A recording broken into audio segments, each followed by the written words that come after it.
What up, everybody? This is Dregs One. Welcome to another episode of the History of the Bay podcast, recording live here at Empire Studios. And today we got a very special guest. This person is an integral part of Bay Area hip hop, not just Bay Area hip hop, period. He's been on microphones since the 80s, influenced many rappers, many styles that you hear today, helped launch the careers of international superstars. I would consider him and his crew at the glue of what Bay Area hip hop has turned into. And I'm talking with the only, one and only, Money B. What up? Thank you guys for having me. Thank you, bro. Thanks for reaching out. Thanks for making this possible. Thanks for making time. Absolutely.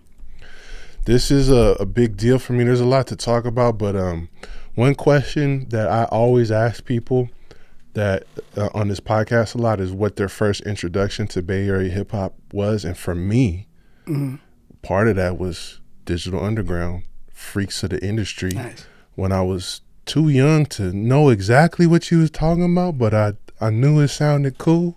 You know, I'm a KML baby, and that's one of them songs I used to wait for them to play on the radio. So Digital Underground has always been a big influence, not to mention so many other songs in the catalog and projects over the years. And so it's a big deal for me to sit down with you.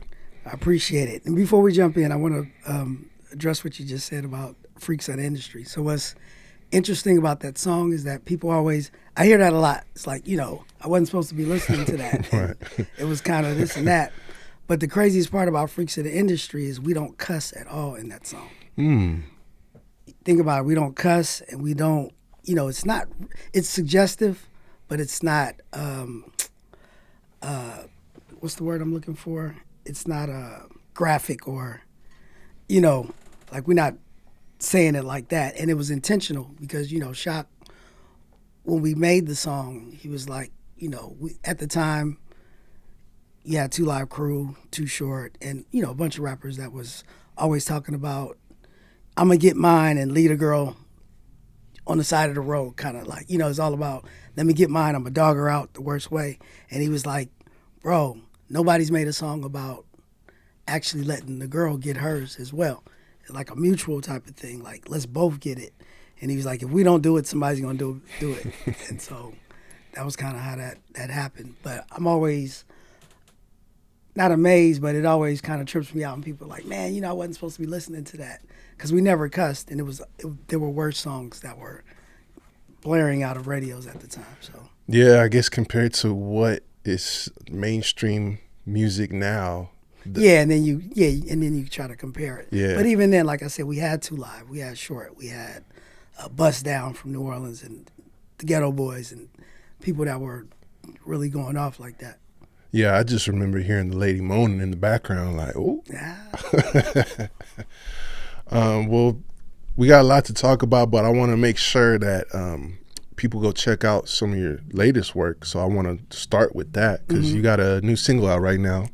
Correct. Sit Next to Me with. Sit Next to Me. It features Guapdad 4000 and produced and featuring excellence. He's a producer out of Chicago.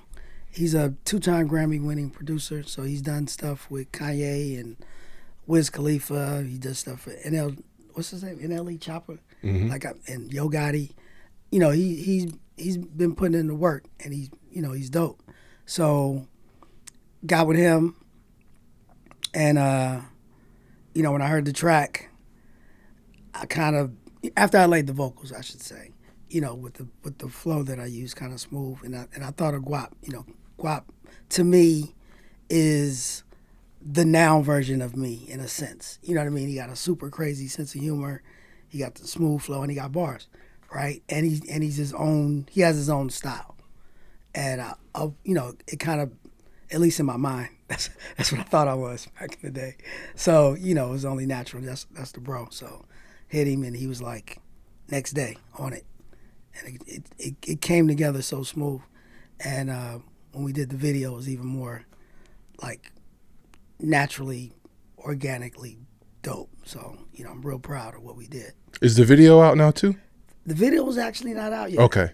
It will be, but the video's fire. Because I was listening to the track on the way over here, and definitely like the bridging of the gap between the generations. I feel like there needs to be more of that going on here in the Bay, and definitely like the slow flow, kind of smooth, understated kind of delivery, understated tones. Y'all kind of match each other, match the beat perfectly. So I want to make sure people go out there and check it out. Go stream it. Yes, sir. Go buy it. Buy it, stream it. It's out there. Yep.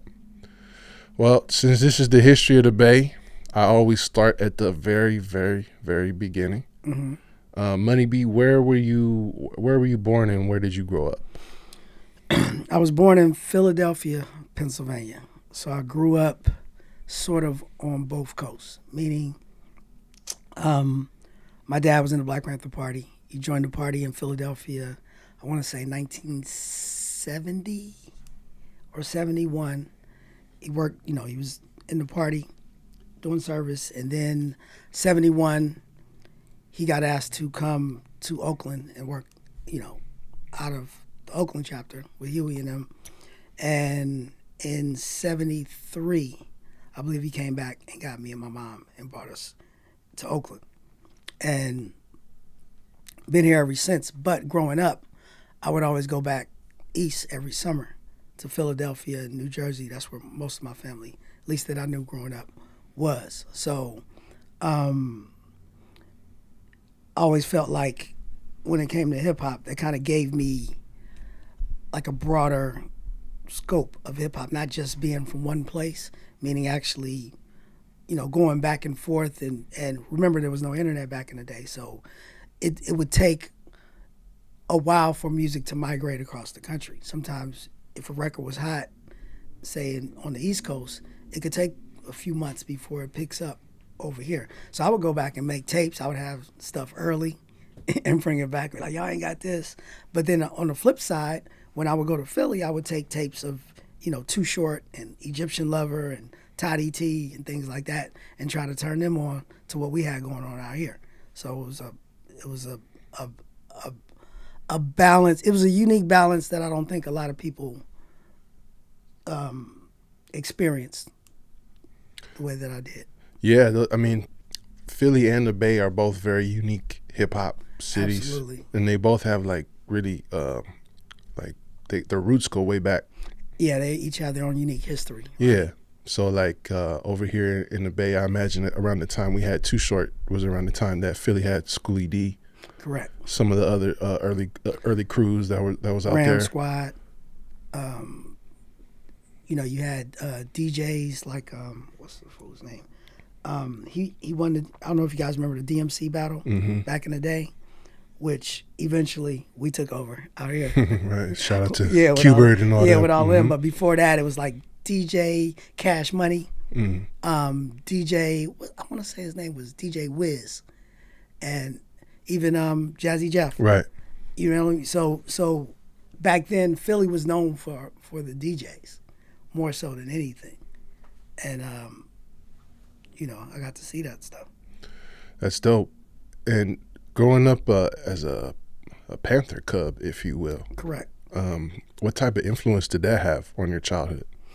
I think it had a direct correlation to the industry that I came into, right? Because in the Black Panther Party, growing up, during the week when we went to school there, I would stay at dormitories, with other kids during the week, and we would go to school from the dormitories, especially if our parents were working in the field. Working in the field meant, going out selling newspaper to raise the money for sickle cell anemia, which is a disease that affects mostly black people, and just doing the things that were required, right? So then the Black Panther Party was set up so that the children were always taken care of.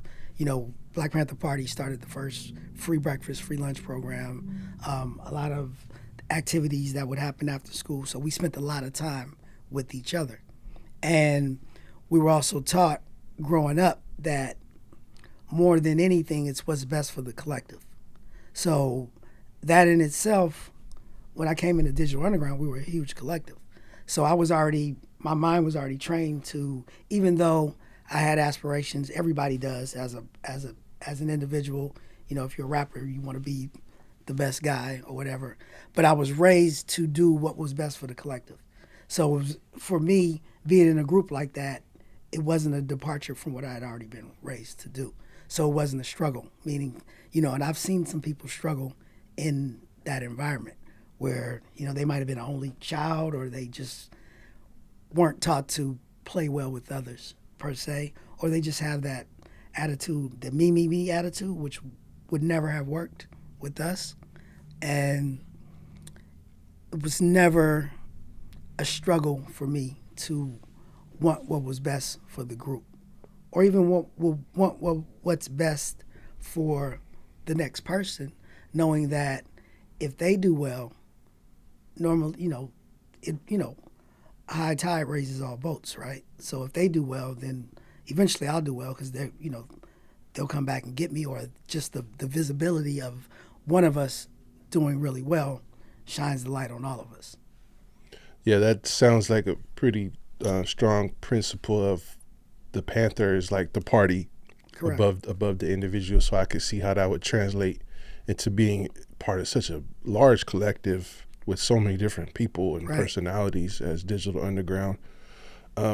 Did your father or did your family deal with like the fallout from some of the anti-Panther activities like COINTELPRO and all Absolutely. that? Absolutely. So I grew up with that. So, I went to the Oakland Community School, which was a school for the Panthers right on 62nd and East 14th. I actually passed it today and was kind of like tripping. But yeah, so in the, when I went to school, we would come to school, it would be feces in our classroom. They would break in and leave feces in a classroom. When we would play outside, you would always see helicopters flying over because they were surveilling us. And then, the reason that the Black Panther Party broke up or fell apart is because there were moles and informants and people that were planted to disrupt. And, along with other things like, drugs and mental warfare, because once you get someone in prison, you can do things to affect them, right? So the deterioration of the Black Panther Party was directly a result of COINTELPRO and the things that they would do to try to, disrupt and break us up. Well, yeah, plus, Oakland is known as the city of dope. Correct. And there's a lot of people that have theorized, or maybe there's even some proof, I'm not entirely sure, that the crack epidemic was strategically launched in Oakland to dismantle some of that radical revolutionary thinking. And I believe it wholeheartedly, because remember, like I said, I grew up here and another place. So what was happening in Oakland wasn't happening as hard in other places that I would go. So I absolutely believe that it was strategically placed here in Oakland and the Bay, sort of like first, and a few other places, but definitely here. Wow. That's, I just wanted to ask that to get your direct account of that. Mm-hmm. As you're growing up, and you already mentioned like making tapes and stuff, how do you navigate that type of environment, those type of circumstances, and then how do you find your way towards the music? Well, it's amazing. Like the first time that I ever heard Rapper's Delight was going home from the school in the bus. And I remember it vividly. Like, we heard it and it was like, what is this? Right? But it would be played on the radio. So you guys aren't old enough, but back in the day, KDIA was the main station that everybody listened to. There was no KSOL or whatever, or wasn't, definitely wasn't no Cameo like that. But it was, I think Cameo might have been like, it was Camel. It was more like a rock. Yeah. It's more rock. So KDIA was the station. It was AM. So I just remember, every day you would hear that. And I knew it was different. I thought it was interesting, right? So you couple that then with me, and now this is like 1979, right? And I'm like, at the time, 9 years old or 10, whatever it was, depending on the month. But I just remember hearing it, and it's kind of just stuck with me. And then go back to Philly in the summer, and then you start hearing, these Grandmaster Flash, and, tapes and these other singles that were out, and it just was around me, and it was I don't know how to explain it, but I knew it was different even then, but I also knew that it was something that I needed to do, and it's funny because in hip hop, being a rapper was the last thing that I did. So first thing that I wanted to do was break dance. And then I was a graffiti artist. As a matter of fact, I was in a crew. I don't know if you guys know about graffiti, if you know Chaos and what was his name? I call him Django, but he's like one of the pioneers of Bay Area graffiti. We were actually in a crew. And he always tells people that I showed him how to do block letters that I brought back from Philly. But I actually went to an art school, so I used to draw a lot. So I did graffiti. Then I thought I was going to be a DJ, so I was buying and bringing the records from Philly from my older cousins and buying records. And my dad would give me his records. And rap was the very last thing that I did. So I went through the whole thing of just trying to find my place, but I knew this is where I needed to be. Just the hip hop culture that was emerging at the time. Yeah. I used to write. I used to just write. I'm not even gonna say poetry. I used to write raps, but I would never show them to nobody. I just used to write them and kind of imagine it, but never ever show anybody. So that wasn't the thing. It wasn't until I was like 14 or 13 or 14 that I actually started letting people know that that's what I was doing. So you started like kind of almost freestyling or performing or? Nah, I never freestyle. Mm-hmm. I'm whack. Okay. I'm not. I can freestyle, but I'm not the best. Okay. I can write. Like Yeah. You give me some time, I'll write you a hit. But what was I talking about? Oh, so the way that I've actually let people hear me for the first time was in ninth grade. I had to leave my school. I was going to the art school in North Oakland. I had to leave the school. And so they sent me to live with my mom, and I had to go to Berkeley High for the last half of the year. And it was like this dude, he was a bully. He was I can't remember his name, but he was from Sacramento. He was an Oak Park blood. First time I ever heard of that. And he just used to talk loud, cap on everybody. Mm-hmm. And, I'm a little dude. I couldn't really, I didn't have a voice to cap back. But I did have equipment at my house because remember I wanted to be a DJ. And my dad had bought me like the realistic mixer with the echo reverb thing. So I had all that stuff. And I made a rap about him. And I took it to school and let like a couple of people hear it. Next thing you know, that thing was just floating all through the school. And everybody was like, when you making another one? And I was like, I was just making it to talk about bro. And it started to circulate, and then people was like asking me to make more. I had to duck dude for a little while. He was trying to kick my ass. But that's how I really started. Wow. I made a tape about a dude, and people liked it. And it was actually off the instrumental of Jam Master Jay by Run DMC. Oh, okay. I made it off of that. Wow. Well, this is... Yeah, Jam Master Jay was the song. You remember that song? Yeah. It was the B-side of Hard Times. Mm-hmm. Mm-hmm. So that's how a lot of people started around that time, right? Making homemade tapes, yep. Circulating them through schools and neighborhoods and friend groups. What's your first step towards pursuing it in a professional way? So after that, I might have made just maybe one more tape, or I was just doing it, right? And then I don't even know how we met. I want to say it was through one of his cousins that I went to school with, but I met a guy who eventually became my best friend, Mac Moan. He was in Raw Fusion, part of the Digital Underground crew, but at the time he was like one of the guys in the hood. He was doing what he was doing.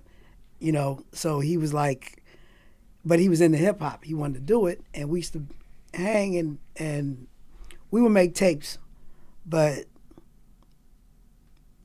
he kind of knew that I could really do it, even though he was doing it. So he used to just tell dudes to play it in their car, and just we would make tapes, and he was the one that was circulating it in the hood, like niggas that had Impalas and Caprice Classics and whatever, just anybody around like North Oakland, and he had the tape, and he would.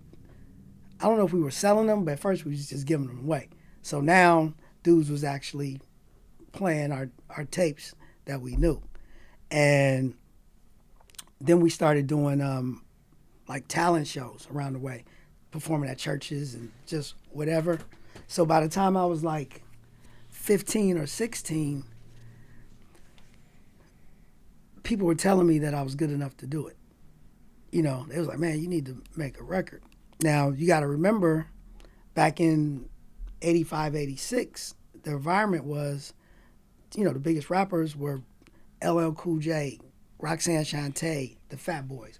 All of them were like 16, 15 when they came out. So in my mind, it was like, that's when you're supposed to make a record. So I always tell people it was funny. By the time I was 18 and 19 and didn't have a record deal, I thought I was too old. Mm-hmm. I thought I was over the hill, because everybody that I had listened to was all younger, when they got on. So, by the time I was 16, everybody was like, man, you sound like them, or you good enough to do it. So in my mind, I always knew that eventually I would. I didn't know when, but I always knew I was good enough. By the time I was 16, I thought that I was good enough to do it. This is your path. This is your calling. Yep. Yeah. Yeah, I mean, one thing about Digital Underground that I found interesting, there's so many different components and so many different stories, but from what I understand is that it was started, you were not a founding member, correct? No, Shock G is the founding member. The founding member. Right. And then, if I'm going to say, when you talk about Digital Underground, because, he was in Tampa when he actually came up with the idea, mm-hmm. right? The idea. And there was a DJ named Kenny K in Tampa, who, he's actually on that record, Hip Hop Doll, and he's on Danger Zone on Sex Pockets album. He passed away, like, right before we actually started doing stuff. But Kenny K and Shock were like they had the hip hop vision of the group. Mainly Shock, but Kenny K was, the way that I saw it, he was like Shock would look at Kenny K for like the hip hop confirmation of it. Like, man, this is my idea, but Kenny K was like he was the DJ, he was the hip hop dude, right? That was kind of a big thing in hip hop back then too, right? The rapper DJ duo. Yeah. I would take it in a sense, like, so only way I can explain it, I know you guys have all heard the story that in Run DMC, Jam Master Jay was the one who that group was built around his image. He had the style. He was the one that had the style, he had the street cred, and all of that. That's what Kenny K was for Shock. Got it. The way that I looked at it, right? Or the way that I understand it. But when Shock came here to the Bay, he met Chop Master Jay. And those were the two that got the original single deal for Underwater Rhymes. And the B-side of that was Your Life's a Cartoon. So in some of the research I've done, that is one of the first, not the first, but one of the first records to come out in Bay Area rap, I believe. That was 88, right? You had the Mac already. Too Short put out Short Rap in 86. I think Hammer came out in 88. Okay. Or 87. Mm-hmm. Hammer came out in 87. Mac Mill had his record out. Mellow Mar, K Cloud, all these dudes. You know, even the girls they used to. No, they didn't have a record out. I'm sorry, but Capital Tax. We gotta look at what year they put their record out. So there were records out. It was a lot of Bay Area independent singles out, and I'm only say that Red, Black, and Green. What year did they come out? And I have to say this because, you know, these are all the groups that we were doing shows and talent shows when we were coming up. Mm-hmm. So all of them would put out independent records. Now, Underwater Rhymes, which was distributed through McCullough Records, right? It became really big in Europe. It was a big record in Europe and in some other places. So I don't know how you want to explain that, but there were other records in '88. Still pretty early. It was early, yeah. It was part of that first Mm-hmm. wave. Let's say that. Yeah, first wave. We were Okay. part of that first wave. Yeah. Right. So when you listen to Underwater Rhymes, the single, Mm-hmm. I'm not on it. It's a different hook. If you listen to the album version, I'm on the hook of that record. So that was a transition between you joining the group? No. Me and Fuze, we were a group, Raw Fusion, with Mac Moan. Oh, so Raw Fusion was pre-Digital Underground. Raw Fusion was okay. Yeah, we were a group. Me, Mac Moan, and DJ Fuze. And that originally we were called MGM, which stood for Mac Moan Goldfinger. That was Fuze's original DJ name, and Money B, MGM. But of course, you know, there's a studio MGM, so our manager kind of convinced us to change the name. But by the time we even met Shock and Shopmaster Jay, we were already Raw Fusion. And we were doing these shows, showcases and talent shows and whatnot. But even at that time, Fuze was being recognized as one of the dopest DJs in the Bay. Digital Underground needed a DJ. And Shopmaster Jay and DJ Fuze had a mutual friend. And there was a meeting set up, and that's kind of how it came together. Was Shock's intention in moving from Florida to Oakland, did he make that move to pursue music, or was there something else that brought him to the Bay? Nah, he was pimping. Oh, okay. So you listen to that Good Thing That We're Rapping, that's a true story. Huh. He was Icy Mike. That was his Okay, name. that's a pretty good pimp name. Yeah, well, so, but him, he had one girl, and they were migrating across the United States. But he remained a musician. That's what he wanted to do. But he didn't say, hey, he didn't put a pin on the map. I'm going there. It just, he came, I think he went to San Diego first and made his way up. And it just so happened that he found his way to Oakland. And I don't remember. He did tell me why. Because there was a lot of funk history in Oakland and the Bay. Right. And he was all about the funk. So he did definitely come here knowing and thinking that this was a hotbed for the funk, which he was into. But he didn't leave Tampa To go straight to Oakland to to, go straight be to a Oakland. musician. He just was, he left Tampa with his girl to go make some money across the thing. And once he got over, he was like, man, let me get over there. Well, yeah, if you're cross country pimping, you will eventually make a stop in Oakland. Right? You should. Right? Right, it's in your best interest. Yeah, for real. But there's also a lot of crossover between people who are in that game who have music ambitions. I have Fillmore Slim on this podcast. He started off as a blues singer. Yeah, I knew that. Mm-hmm. Right? Yeah, it all kind of, think about it. As rappers, what do? We spit game, right?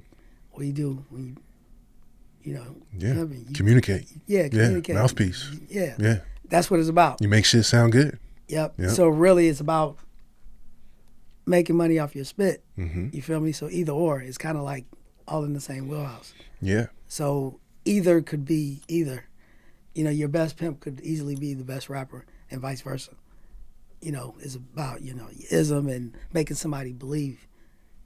And that's really what it's about. Even as a rapper, you have to make people believe that what you're saying has some weight, some validity, Right. whatever it is. Right. You know, you have to people believe in you.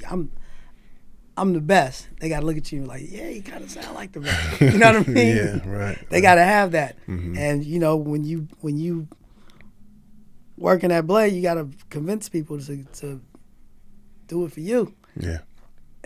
That's what it is. Right. So wow, okay, I didn't realize that. Well, the funk part of it I knew, and so through Chopmaster J reaching out to Fuze, that's how you get introduced to them and Shock G. Yep. And how does that lead to you joining the group? Well, they wanted Fuze, but at the time, Fuze was renting a room in my mom's apartment, so we were living together. So the meeting was in our crib, and so I'm sitting there watching these dudes try to take my DJ. But he's like, you know what? He's like, I can work with y'all, but on a real tip, you know, that's my brother, right? So he's like, we a group, so it's us or nothing. And so that was the way that it started, you know, because Shock and Jimmy, they didn't know really anything about me, right? But that's kind of the way that it got in. Now, once I got in and then they started to realize the talent, or at least the value of having me in the group, and that's how it was.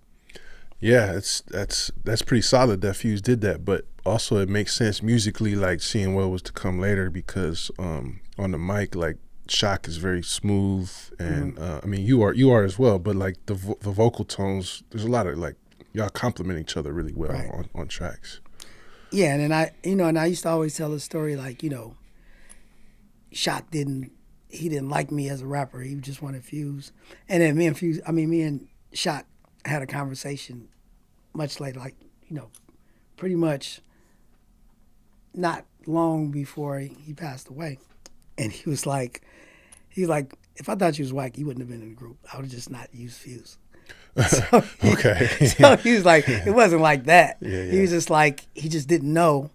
He wasn't familiar with me, but he did want the DJ, and Fuze would stand up. He's like, yo, we a group, we a team. And so Shock was like, all right, let's try it. And does that lead y'all to working on the first album? No, it led us to, we did a lot of shows, right? And then the first record that we worked on together was Doowutchyalike. Mm. Now, that record, and we recorded it at Joe Jam Studio in the Oakland Hills. And I only say that because people that know history, Joe Jams call him Blind Joe. He was a blind engineer, but he was the one that first recorded like Tony, and a lot of the musicians that came out of like East Oakland and Oakland. So he was a blind engineer, blind. He was just straight up muscle memory with the boards. Yep. Wow. And he could hear. I bet his hearing was probably enhanced. Enhanced hearing because you can't see it. Right. You know, usually your other senses enhanced. But yeah, so, you know, and he was amazing because even though he was blind, he knew everything that was going on. Yeah. Wow. Around. And, you know, and also, fun fact, when we did a song with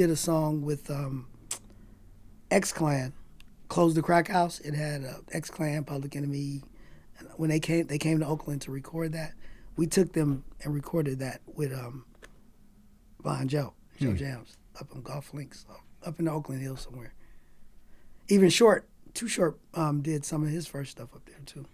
So Doowutchyalike was the breakthrough for y'all. Yeah, that was the song. That was the single that got us our album deal with Tommy Boy. Tommy Boy. And who else was on Tommy Boy at that time? Cause Queen Latifah and De La Soul.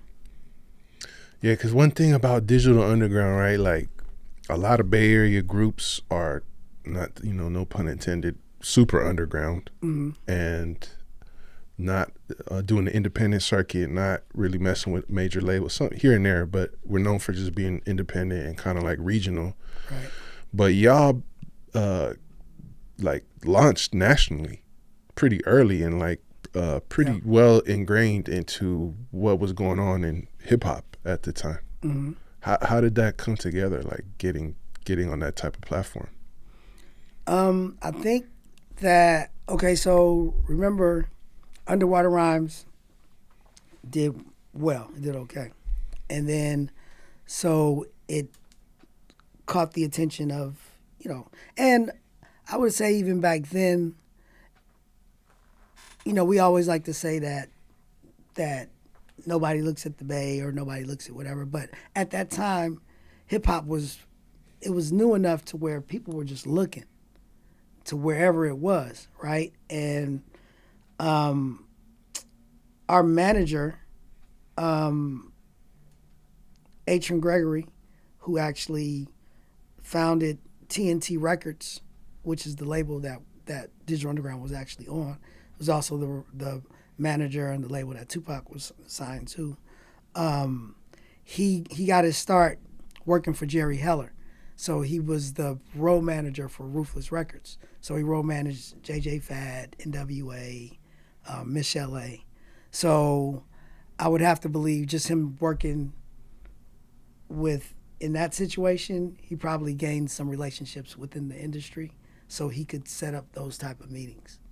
And usually that's what it is relationships and who you know. Right. Right. So it wasn't like somebody was driving in the Bay and heard us and said, "Oh, let me try that group." It was, it was probably relationships that helped set up the meetings, and then we were on labels' radar. And I know that Doowutchyalike, I think the single deal that we did the single deal with Tommy Boy, and it was, if that single sold like 80,000 copies, then it would turn into an album deal. Mm-hmm. And we did it. Well, it ended up being a pretty big hit. Yeah, it did. Mm-hmm. Video, right? Yep. Mm-hmm. Video was crazy. Yep. How did your life change after that? After Doowutchyalike, I still had a job. Yeah, I kept my job because I didn't know. So I used to work in this warehouse for this. It was a educational toy company. It was private owned. So I worked there all the way through our second national tour. After the Humpty Dance was out, I was still working.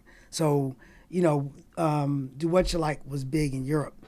So even before the Humpty Dance came, we toured Europe for two months in 1989. Like right when the album was done, we finished the album and left for Europe. When we came back was right around when the album was about to drop. But when I left, I asked my boss, I was like, "Yo, I gotta go, go do this thing in Europe. When I come back, can I have my job?"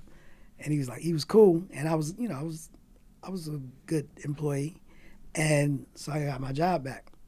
Came back, doing all this, and then we had the Big Daddy Kane tour, which was our first national tour, and that was like a summer, like maybe another 2 months. Same thing. I asked my boss. I was like, "I gotta go do this thing." But even at the time, they was hearing our records on the radio when we were at work, and he'd be like, "Ain't that you?" You know what I'm saying? Right. And I was like, "Yep." But I'm about to go do this. Can I have my job back? So came back, had my job, right? And now, right around that time, I got my guy Mac Moan. I got him a job there too. So we were both working there. And then, like right after that, there was the Public Enemy tour. And I was like, "Yo, I gotta go do another job." But then I got my brother a job there too. So I had Moan and Cullen working there while I left to go do this Public Enemy tour, thinking, okay, after that's done, I'm gonna come back and start working again. Left, that was it. Never came back. Did you give notice, or you just dipped out like? Well, no, I mean I came back, but I just after we left for that Public Enemy tour, that's when we were full blown. Got it. Yeah, so it wasn't overnight, so to speak. It wasn't overnight. You had to build up. I mean, there were big moments and things that were happening. So along the way, we were still, you know, doing the Bammies and doing this interview and flying here and doing spot dates in Germany or whatever. We were doing all of this stuff, but my job was flexible in order to do that. And I just didn't know because, you know, at the time, people don't think about it like this. You know, rap was still, it wasn't mainstream like it is now. Right. You know, it wasn't the $1 billion industry that it became. It was a subculture. It was a subculture, right? Mm-hmm. And so I always worked for what I didn't have a problem with working for what I got. So I just kept the job. Wow. You know, until I couldn't keep the job. I never quit, and I never got fired. I just couldn't come back because I was so busy. But I was still cool with my boss because I had got my brother and Mac Moan a job there. So, and they were good. Man, that's so dope, bro. Touring with Public Enemy and Big Daddy Kane in the golden era of hip hop. What were some of the highlights around that time? For me, the highlights is a couple. One is just, you know, back then it wasn't so separated. You know, like now, you know, you got, or just the way that I see it, like you got people that listen, you know, you got people that listen to trap, right? Right. Only listen to trap. Yeah. People that listen to mob music, they only listen to mob music. People that listen to down south only listen to south. People that listen to, you know, Fat Joe and Jay-Z, they only listen to boom bap. Mm-hmm. Back then it was so new that in order for it to survive, we all had to stick together. It didn't matter. So, you know, whether it was Big Daddy Kane, Queen Latifah, Young and the Restless from Miami, Two Live Crew, Digital Underground, NWA, Too Short, when we had to stick together. You know, so when we would be on the road and we had catering, we would all eat together. We would all show up before the show. I'm sitting next to Flavor Flav and Chill Rob G. You know what I mean? And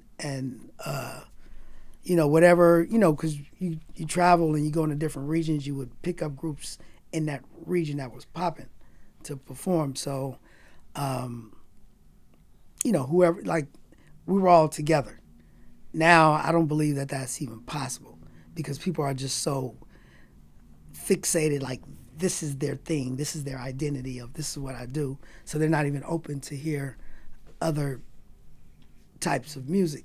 And, you know, 4 Racks in the building, we were having a conversation even last night about, man, I just only hear this one thing and everybody wants to. I was like, but it's so many other things. You just gotta, but it's hard because if you're around a certain group of people, they only do this one thing. It feels like there's only this one thing.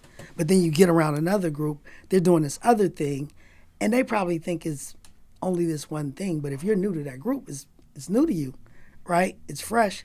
And if we did that more and just kind of branched out, I think hip hop will be better. You know, people are so quick to claim and try to have an identity around what they think is the thing. You know, I'm this, you know, I'm only this, Cuddy. Like, bro, come on. Just listen to it. You know, I always tell people, one thing I never say about when it comes to music, people will be like, well, what do you think about this dude? I never say I don't like somebody because I don't know what they're going to make. I like good music. I don't know if this guy is going to make something I like next month. Maybe he hasn't made something that I don't like. I'll say I just, you know, I haven't found it yet with him. Yeah, it's just not for me. It's not for me. Mm-hmm. But I don't say I don't like that guy. Right. Now I will say I don't like guy if I don't like his what I think he's about. Right. You know what I mean? Attitude and just, you know, the way he treats people. Exactly. Mm-hmm. That will make me not like an artist, but it has nothing to do with the music. For instance, even if, you know, and I've had instances where I've liked an artist and then I've heard that that artist doesn't respect, say, West Coast or something about something that doesn't make me change my view about his music. Right. If it's dope, I can't all of a sudden say his music is whack just because he said something I don't like. That's fake, right? If you thought if he makes something that's dope, it's gonna remain dope. You gotta learn how to compartmentalize and separate the person from the art. The art can be great and the person can be a dick at the same time. Right. You know, but that doesn't mean you shouldn't shit on the art because that person is not the person that maybe is not the person for you. And it's hard to do, but I actually do it. Yeah, it's a good observation because I mean that's for me personally, that's some I pride myself on is I just love hip hop so much that I'm open to whatever style is coming out. I don't separate. I don't really look at things differently. I mean, growing up in the '90s, watching some of these acts that we're talking about, I was just down for all of it. If it was on some hip hop shit, I was rocking with it. For me, it's not even hip hop. It's, you know, good music is good music. Sure. Right? You know, I grew up. My dad used to listen to "Come On Eileen" and all of that stuff, and all of that. Men at Work. New wave. Yeah. I grew up with that in the house, and my mom with Earth, Wind and Fire, and you know, I got into dancehall reggae, and you know. Even there are some country songs that I like. So I don't say I don't like country. I just, when I hear the song that I like that song. And I don't know what style of music it is. I just know I like it when I hear it. And even, you know, even some abstract type of music. For example, remember I said I kept the job, right? We did a song on the Raw Fusion album where we sampled this record that I heard from a guy that I worked with. He was like this white dude, and he used to play it, you know, because we would take turns playing our cassettes while we was working. Everybody get their time. And he would play it, and he had the song, and I liked it, and I was like, well, what is that? And he was like, oh, it's called industrial rock. I never heard of it, but I liked it, right? And I think he let me borrow the record, and we sampled it and used it on the Raw Fusion record. There you go. There you go. Well, to get back to the timeline, the next big wave for y'all was Humpty Dance after Doowutchyalike. Yes. Yeah, so that's that huge hit. Yeah. And that's when Shock G debuted his alter ego. No. Or wasn't the debut? Humpty was debuted in Doowutchyalike. That's right. Humpty Dance. I mean, Doowutchyalike. Humpty Hump was in Doowutchyalike, but he didn't have a name. Okay. Did he have the nose? He had the nose, okay. and he had the character. But if you go back and you look at, the Doowutchyalike video, and it's funny the way that we did the video. Like I think the day or whatever before we went to the video, we went up to Uptown Berkeley, and we was just shopping for stuff and party favors and things that we was going to use in the video. And we went in this one shop, and there was this costume or party store, whatever it was. I forget. It was Uptown Berkeley, and it had like a bin, and it just had a bunch of noses and glasses and things like that. So Shock grabbed the Groucho Marx nose, he grabbed the pig nose, he grabbed another type of nose. He just grabbed a handful of different ones. So you go and look in that video, we're all wearing all different noses throughout that video. But when he did the Humpty Hump one, and then he changed his voice as the rapper, so that's what created that character. But even then, it didn't have a name. It wasn't until people started asking, well, who's that guy? And it always amazes me, like, how can somebody put on just a nose and glasses? People think it's a totally different dude, just because he slightly changed his voice. But people really were like, well, who's that guy? Yeah. So we had to come up with a name for him. Well, it kind of, character. Like the character almost was like damn near like a nutty professor, like Jekyll and Hyde type of thing, where there's Shock and then there's Humpty. So what were the differences between the personalities of those characters? Shock was cold Shock and Jesus. He was the smooth musician, very cool, measured, hip hop, like, cool dude. Humpty Hump was your loud uncle, boisterous, over the top, loud clothes, loud attitude, overconfident. So that was the difference. Got it. I've heard this before. I'm curious if you have a take on it, but I heard that Mac Dre was studying Shock and Humpty when he kind of reinvented himself with the Denzel Washington persona. Mac Dre was an absolute fan of Shock G.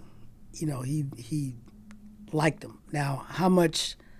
I mean, if you look at it, it's sort of obvious, right?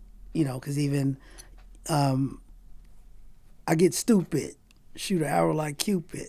Where did that come from? Mm-hmm. So I get it. People will line up. He was a fan of Shock, and I have a story behind that. But people will line up because remember what I just said.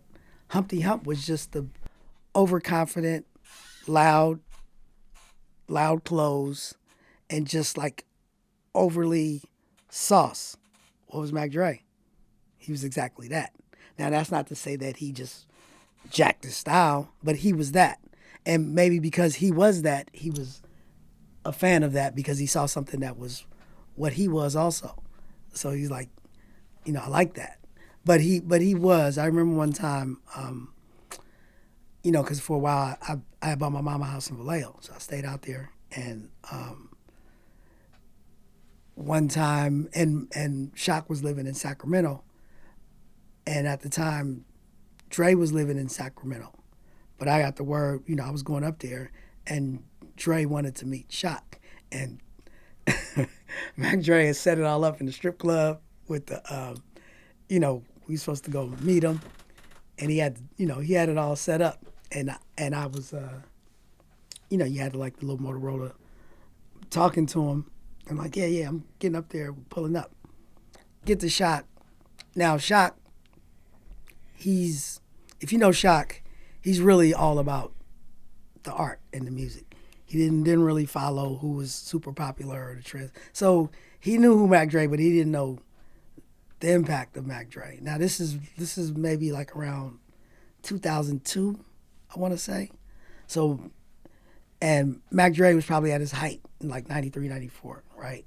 But he was still popping. He was Mac Dre. So I'm like, yeah, nigga, we about to go kick it with Mac Dre. He got the strippers. We on. I get up there and it's Shock G and Smoothie Smooth. They already had been kicking it, They like whatever. So I'm like, all right, we're going to meet him. And I'm like, yeah, Dre, we pulling up, right? And right as we pulling up, my phone died. But I'm like, all right, we here.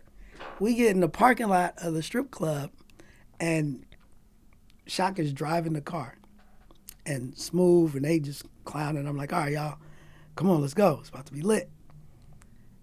And we pull up, like when you park in a driveway, and it's like say you park and that window is the fence, mm-hmm. right? And we pulling up to the driveway, and we saying, Shock and Smooth are saying something. He's like, what? You don't think I'll do it? You don't think I'll do it? And Shock just looked, and he just stepped on the gas and just ran right into the fence, the parking lot. And then they started looking at each other and started cracking up. And then I'm like, all right. And then they go, oh, we need to leave. And so I'm just looking as they back up, and we driving away from the strip club, and I'm just looking back like, and I can't call them. Oh. Nothing. It was just like, damn. And that would have been the Mac Dre, Shock G. Oh, okay. Wow. It just ended just like that. Wow. I don't even know if I ever talked to him again. Oh, shit. No, I seen him again after that, but it was bad. I was just like, oh. Wow, Shock was a pretty wild dude. Yeah, he was. Yeah. Yeah, I mean, also when you just said that he was pimping too, I'm like, well, there's another connection too in yeah, I mean, styles. Like I say, you think about it, he had that ism. He put it in songs. Yeah. If you hear it. Yeah. Yeah, I mean, I think both of y'all, right? It's like a lot of music for the ladies. Yes. Yeah. That's what I was about. Yeah, and then even the Humpty Dance, getting busy in the Burger King bathroom and all that type of stuff. I wanted to ask too, y'all were on the we're all in the same gang? Yes. With the West Coast All-Stars. That was a huge track. It was. Pretty much everybody from the West Coast at that time. At the time. What was that like, linking with all those artists and doing that video and being all together at that time?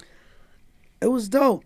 That was our answer to self-destruction on the West Coast. And, like now, the gang violence in the early 90s was out of control in L.A. And I think Mike Concepcion was one of the driving forces behind that. And Mike Concepcion, he was like a big known original Crip dude in L.A. So he kind of made those calls to pull everybody together. Now, and Dr. Dre produced it. Right. But Shock actually produced our part of the song. Right, Dre was also a fan of Shock. The beat switches up. The beat switches up. Mm-hmm. Yeah. Dre was a fan of Shock's, so he actually asked him to do that part in the song. And Shock would tell the story like Dre was in the studio asking him like, "Bro, how'd you make that Humpty Hump bass line?" Trying to get him to show him, and then we show him, and even when Shock was doing that in the song, he said Dre was trying to look over his shoulder to see what he was doing, trying to peep it. But most of those artists we knew. So when we got together to actually perform it, we performed it on Arsenio Hall, which was dope.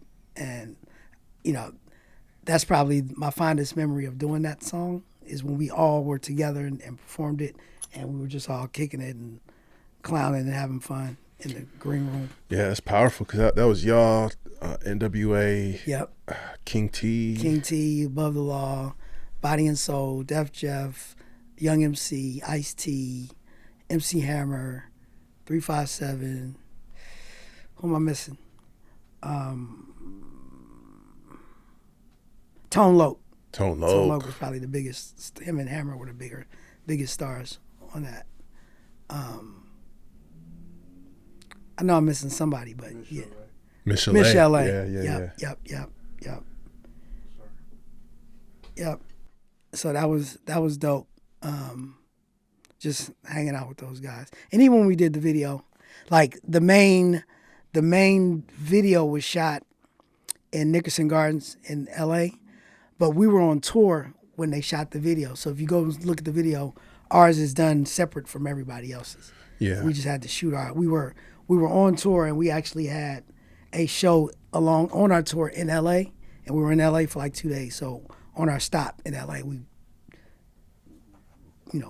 busted out our part. Yeah, I think I remember that being different in the video. Yeah, so it wasn't because we wanted to be different, it's just because we weren't able to be at the actual day that everybody shot together. Right. In those, projects, whatever.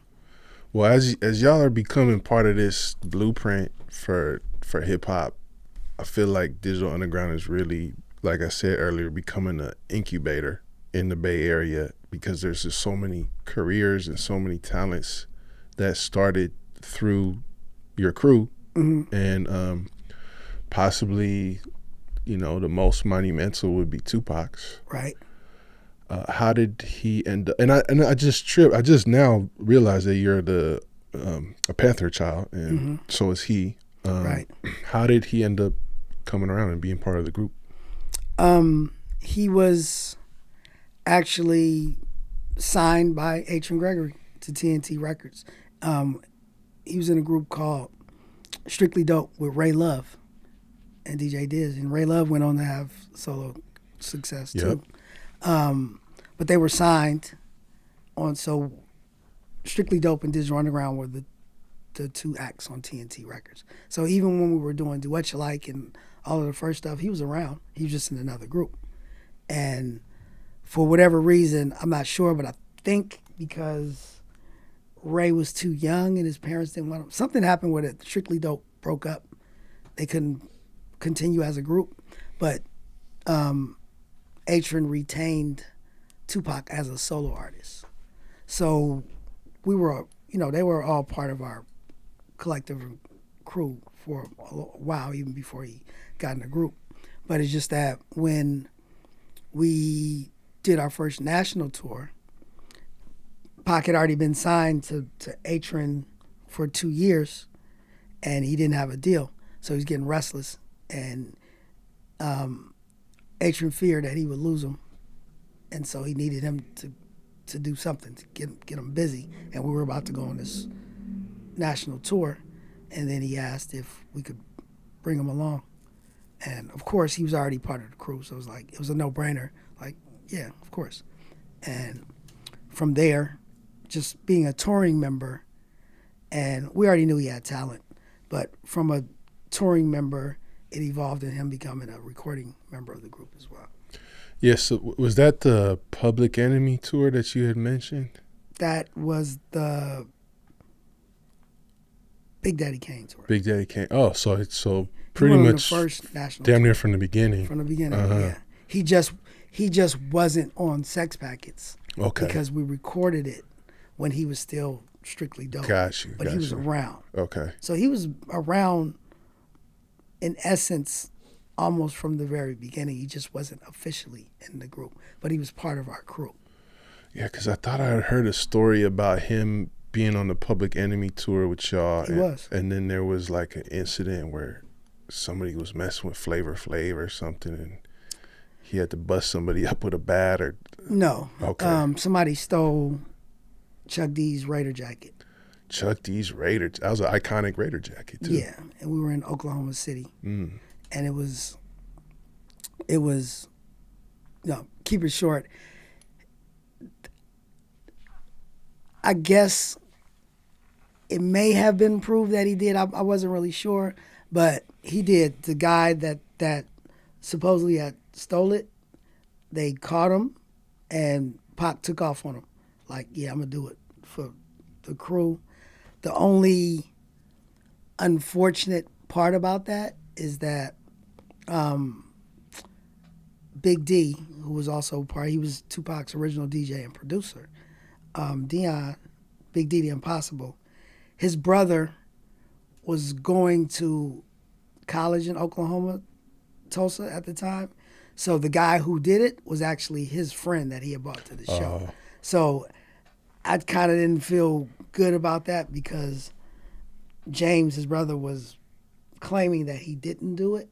And so it's kind of like, he, in my mind, Pac didn't have to do it.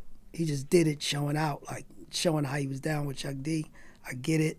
But at the time, there wasn't overwhelming proof that he did it. And because he was a friend of what I consider my family, I didn't feel good about it. Well, he's known as being pretty hot-tempered, kind of like a firecracker personality. Yeah. Was that kind of always? I mean, that was part of his personality. Yeah. And I get it. Like, he wanted to show that he was down, which is a great trait, right? And if eventually, like I said, I almost think that it was proven that he did it, or if he didn't prove it, it was close enough. Close enough, because Yeah. I think they found the jacket somewhere where only he could have put it. Whatever. Yeah. But I'm only saying that to say, like, I was right there, and he did do that, and I chose not to do that. Right. Because just because, like, I'm not gonna beat up your man just because. Yeah. You know what I mean? Right. Just on the strength that I'm friends We're with rocking you. together. Yeah. I'm just gonna be like, you know what? Yeah. Just get your man out of here. Yeah, I would appreciate that. You know what I mean? Yeah. But Pac didn't think like that. He just socked dude up, not even thinking about James is our people, and you just beating up his guy, whether he did it or not. Just get him out of there. Right. You know. Well, he made his debut essentially, not his first recording, obviously, but the world got familiar with him when he appeared on Same Song. Yep, that was the first record. And that was also on the as a movie soundtrack. Nothing But Trouble. Right. So that kind of helped move things into a national spotlight. Very quickly. And you and Shock were both involved with the making of his debut album too? Yes. Shock produced, I want to say, he maybe produced like 3 or 4 songs on that album. Mm-hmm. I'm not sure which ones came out, but the majority of that album was produced by Big D. Oh, okay. Right. Who I was just talking about. Right. You know, that was his first producer and made the bulk of that Tupacalypse Now album. Pee Wee was also from our crew, and he did the intro track was Young Black Male, which was one of my favorites. Pee Wee did that, and I think Jay-Z, not that Jay-Z, but Jeremy did some songs with that. He did Trunks. That wasn't on the first album. That wasn't on Tupacalypse. So that's what I'm saying. I know Jeremy did songs moving forward, but on the very first album, I think he's Jay Beats now, but he was Jay-Z. That's Hobo Junction. Yep. Yeah. Yep. Mm-hmm. So I think he did something on that first album. And then Fuze produced Violent on that album, Raw Fusion. But it was, let me give myself some doubt. I gave him that song. Oh, okay. Because, like I said, I was a big dancehall reggae fan. So I used to listen to Pirate Anthem, which is the song that was made from. Right. Because me and Pac were roommates. And that was the song that I would play of the reggae songs, and Tupac liked that one. And I had Fuze make that beat. And then I was like, because we were working on the Raw Fusion album and Tupacalypse Now at the same time. Got it. And I was just like, I just gave it, it's like, give it to him. Right. And he did it. So on that song, you hear the cop is Mac Moan, my guy from Raw Fusion. And then I'm in the background singing it. I'm doing ad-libs on it. And I'm doing ad-libs on quite a few songs on that album because I probably was present for most of the recording of that because we would have the studio blocked out for 24 hours. So it would be like a Raw Fusion session into a Tupac session into a Gold Money, which was Pee Wee and Big Money Otis, into a Digital Underground session, which we were working on Sons of the P at the time. Mm. So it was just a 24-hour block. And then I think Atron had also signed Funky Aztecs, which was a Latin group. Mm-hmm. From Vallejo. Yeah. Mm-hmm. Yep. And they were recording sometime there as well. Because they got a song with Pac. Me also. and Pac. Oh, you and Pac. See, Yeah. Okay, sorry. My bad. They just I'm on that damn song too. This is the place to set the record right. straight. Nah, I get it. But yeah, it's called Salsa Con Soul Food. No, bear with me, bro. There's so much to cover. I tried to do a lot of research before I came in here, so I am gonna overstep. Yeah, nah, I'm on that. So it was 24-hour block, right? We were just recording. So when at the end of my session, we already probably drinking and lathered up. So it just turned into all of our sessions will bleed into the next. Got it. So I was there for a lot of it. Like I said, I just so happened to be there and come there for, that's why I was there for Brenda's Got a Baby and all of that. Okay. Did your mom direct that video? She's in it. She's Brenda's mother in the video. Okay. And that was the Hughes brothers. That was the Hughes brothers who directed. Okay. Right. And I introduced them. They met Pac through shooting the Raw Fusion videos. Because we gave them their start.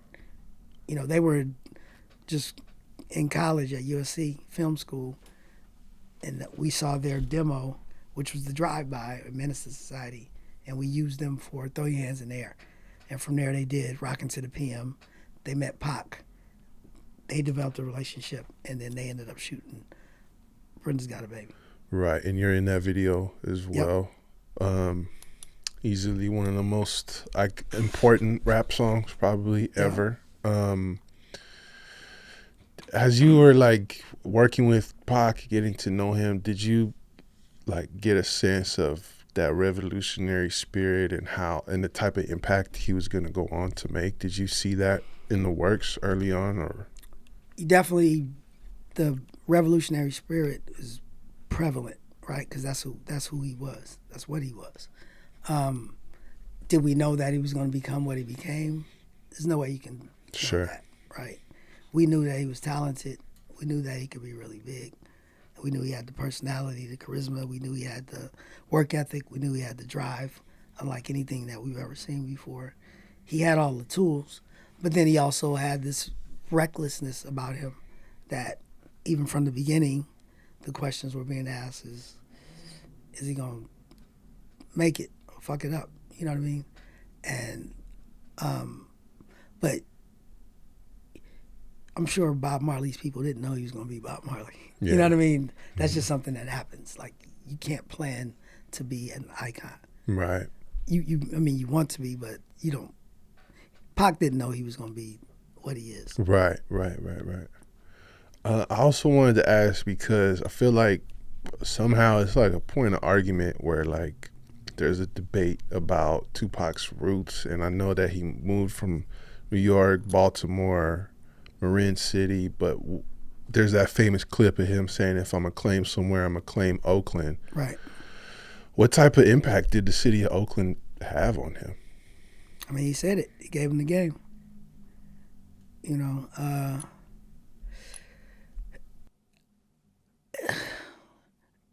it's like when you're from Oakland, you just are it, right? So it's hard to kind of take yourself out of it. But yeah, man, it's like, we got it. You know, it's in you, not on you. Right. Basically. So he got a taste of that. And it obviously, he experienced something here that he hadn't experienced anywhere else. And it affected him. I feel like in conversation with people who were around during that time too, I feel like the town also really accepted him and really claimed him as one of its own. Eventually. Yeah. Yeah. You know, it's always rough. You know what I mean? Because when you first start doing it, guys are like, wait a minute, he ain't from the town. Like, what are you doing? And then he starts to become that. Now they're like, yeah, they with it. So that's always kind of weird. You know what I mean? Because people, first they didn't accept it, right? When he was first claiming it. But then when he left and started being in L.A., now they're like, wait a minute, how's he claiming that? And he was, he from here. Then now they want to claim him. And, I always tell people, people that do that are full of shit, basically. And, I can say, I experienced that, right, firsthand. Because like I said, I, go to Philly, right? Yeah. So when I would go to Philly in the summer, I used to always get introduced to, this is my cousin Ronnie from California. But I could tell that they were saying it in that way because, in the 70s and early 80s, there was no internet, so they didn't know what was going on in Oakland or even L.A. Right. To them, California was one big Hollywood. They said, do you live close to Richard Pryor? I used to get asked that all the time, so they had no idea. So it'd be like, this is my cousin Ronnie from California. And it was weird for me growing up because when people were like, where you from? And I was always going to, I was born in Philly and I was living in Oakland and my mama lived in Berkeley and all of this until I got a little bit older. And I was like, you know what? To them, I'm cousin Ronnie from California. So fuck it. It's town business. You know what I mean? Yeah. And I got off it. But, so all these years of them saying cousin Ronnie from California, soon as Digital Underground pop off, them same cousins, yo, cuz, I seen you on that MTV, John. Shit was decent. Why you didn't tell him you was from Philly? Right. And I'm like, wait a minute. I thought I was cousin Ronnie from California. Right. And that's the same thing that happens. So I'm like, y'all got to come off that.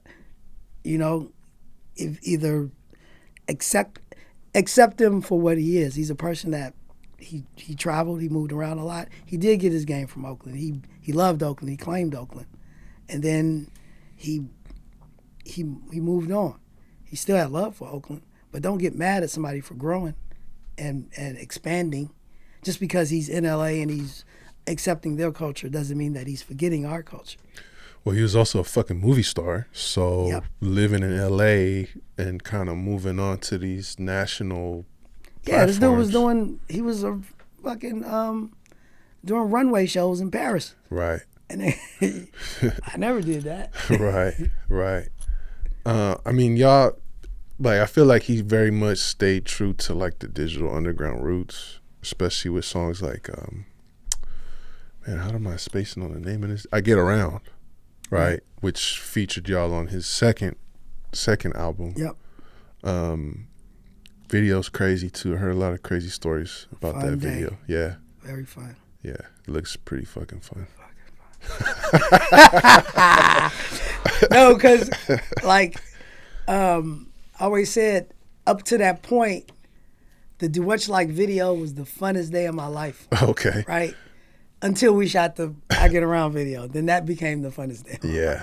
It's like LA mansion pool Yeah, party. it was at a mansion in LA. It was like fun. about 100 women. At least. God It was just damn. it was a fun party Yeah. day. Yeah. You know, it was dope. Did the party continue after the video was done filming? It did. And so we shot it in Malibu, right? Mhm. So then afterwards, you know, all the girls, they want to hang out and they're like, oh yeah, what we doing? We kicking it, we doing this and doing that. And I'm, it's like, yeah. I get back, mind you, we out in the sun, we drinking all day. And I'm like, yeah, we're going to go back to the room. We're going to get it together. We're going to go out and pop it off. And da-da-da-da-da. Hey, I get back to the room. I'm like, yeah, let me cool out for a second. Next morning, I was like, oh, blew it. And I had action, too. Oh, man. It was set. It happens to the best of us. Yeah, I catted that one up. But everybody else kicked it, I think. Okay. I know I didn't. It was bad news. But it was a fun day. No, hell yeah. Yeah. But now I get to tell a story what I would have did. Right. I'm glad you kept it honest. You could have been like, oh yeah. 5 of them that night. Right. I could tell that story because I didn't do nothing. Right. There's a lot of speculation. Some people will say that things really switched up with Pac by the time he got to death row and incorporated different personas and different influences and gang culture and other things that weren't really part of his music before. You have any thoughts on that? Like, because it seems like just from the outside looking in that now once he was on death row, it was a lot less of, like, let's say, the digital underground kind of connection or influence. Or Well, I would say to people that think that he changed into this super thug afterwards is absolutely false. If anybody knew Pac, he was wilder earlier. He actually, by the time you guys knew who he was, he had calmed down a little bit because he came from nothing. He just was, whatever it took, he was, he was almost like, you have somebody that's in a corner and whatever they got to do to get out, they're willing to do. survival mode. He was in super survival mode. Right. And, and because he didn't have much, he stood on respect and like anything could just tick him off, right? And I think he had us, meaning, Shock, me, Sloof, Jim, all of us to kind of be the guys. He hated, I used to always be like, calm down. He hated when people tell him to calm down. But I used to always tell him that, like when he want to do something or, we in a city and he want to go fight these dudes in this city, but it's just us and he want to go fight 20 dudes. I'm like, bro, we can't do that. Yeah. I was like, slow down. Yeah. You know what I mean? So he had there was a structure within, our collective that would not allow him to go as hard as he wanted to go all the time. Even though he would still get upset and he'd call me every name in the book, y'all some motherfuckers, da-da-da. I remember one time he told me, he was like, man, when I get my own shit, I'm gonna have motherfuckers that's gonna follow me, they gonna do what I wanna do, and we gonna ride, we gonna do. He was saying that shit back in the day. We wouldn't allow it. I think once he got to that other situation, there was nobody to keep him Voice of reason. No voice of reason. Because by the time he got there, he was the star that they were looking at. Right. Him and, maybe Suge next to him. So he didn't have anybody to pull him a voice of reason. So whatever he had those same thoughts and those same sort of, wants to do, though, he wanted to do the same thing, right? He had the same attitude, but we wouldn't allow him to put himself out there like that. When he got to this other situation, from the outside looking in, it just seems like there was nobody, no voice of reason, nobody be like, hey, you know what? Let us do it. Or, he did it. So it wasn't that he had a personality change. It was that it was less influences around him to help. Yes, I believe. Less, maybe less. So there could be a combination of things. Less voices of reason just in his ear. But from what I understand, there were some people that was actually trying to advise him. But by that time, he was the main person who should have been was the one egging him on to do it. You know what I mean? So it was like, think about it. When he's coming up, if me and Shock and Jimmy and Fuze and Atron are not, because we came in it and we were the stars of Digital Underground, if we were not over him, we were at least his peer. Right. You know what I mean? At the very least, we were his peer that could talk to him this way. He gets over there, there's only a few people over there that are his peer. And those that were his peer were not telling him that. And there are other people. Now, he's looking not down, but you know what I mean? Like, yeah, it's almost like he was at the height of his power, you could say. Yeah. And when you have that power, now you can do whatever you want. Right. How you going to tell the boss what to do? Exactly. Right. And maybe some of the other bosses, like I said, I from what I heard, there might have been one or two bosses that on the level maybe hinting that there was another way, but the main boss and the boss, they weren't the ones that could have actually stopped him from doing certain things. Didn't do that. They were actually the ones supporting the behavior. Right. And, that's what happens. Yeah, and I'm sure in retrospect, I mean, you don't think that what happened to him is that high of a possibility. I mean, nowadays it's so crazy. It's like every year rappers get murdered, bro. Yeah. Every year rappers get murdered. But like back then, the fact that happened was such a shock. Can I say it like this? You can say every year rappers get murdered, but what I see it is that people get murdered that pose as rappers because they're not really in the culture like that. As soon as, how many times do we look on social media and you'd be like, Steppy Sin just got murdered. You'd be like, who? Steppy Sin? Yeah. Some dude, just because he made a mixtape, that 10 people they say rapper Steppy Sin. That's and true. They put him as part of us, but he's not. He really wasn't. And you see these dudes that jump on, I ain't even really a rapper. I just do this to do. Then you're not a rapper. Yeah. You just some dude that's about to get murdered. And when you do, they say rapper Steppy Sin got murdered. Yeah. And it's not, to me, it's not the same. Now, let's say this. Young black men get murdered every year, more and more people, and that probably had an opportunity to do something different, get murdered. That's the problem.